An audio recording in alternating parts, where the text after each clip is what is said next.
I'm not sure if we can make anything more satisfying and more delicious than a fresh batch of homemade macaroni and cheese.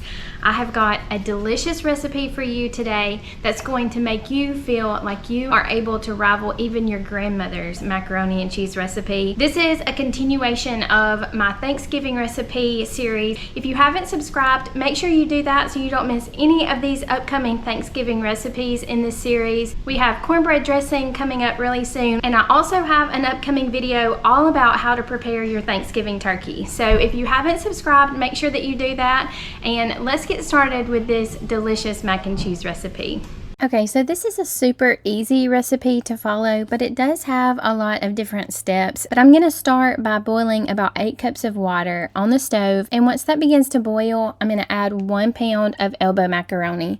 You can use whatever kind of pasta you like, but that's just the traditional macaroni and cheese pasta, so I decided to just go traditional for Thanksgiving. I'm going to cook that pasta until it's al dente. So while that's cooking, I'm going to shred up some cheese. I used about 1 pound of regular yellow cheddar and then about 1/2 pound of white cheddar. It's a little bit stronger and gives it a little bit of a different taste. You can really use whatever kind of cheese you want to, so you can be as creative as you want to in that step. Once the pasta is done cooking, I'm going to drain it in the sink, and then I'm going to use the pot to make the cheese sauce. I'm going to start by melting 1/2 cup of butter, and then after that butter is melted, I'm going to whisk in 1/2 cup of flour. This is going to be the base for the cheese sauce, and it's going to allow everything to sort of thicken up and give everything a nice thick creamy texture. After you cook that for about 2 minutes or so, add 2 cups of half and half and 2 cups of whole milk.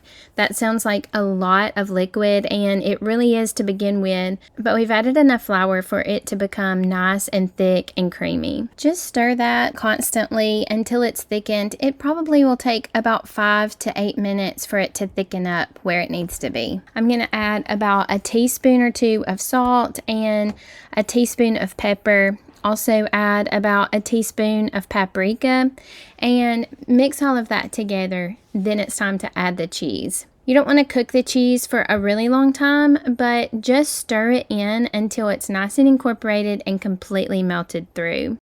This next step is optional, but I added it because it would give it a little bit more protein and also a little bit more creaminess to the texture of the finished product.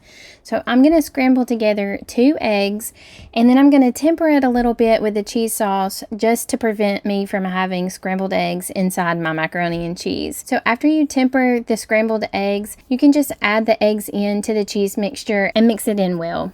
After that, it's time to add in the pasta and give everything a really good stir to make sure it's nice and incorporated.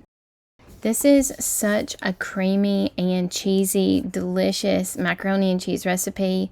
It's just full of flavors, and it's really easy to put together.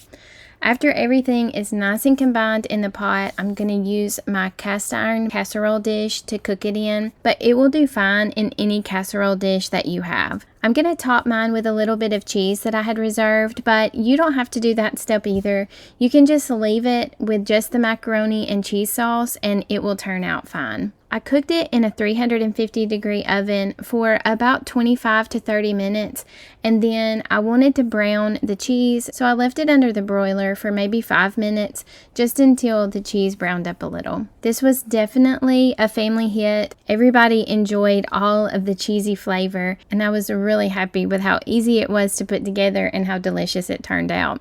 Make sure you give this recipe a try and come back and let me know what you thought.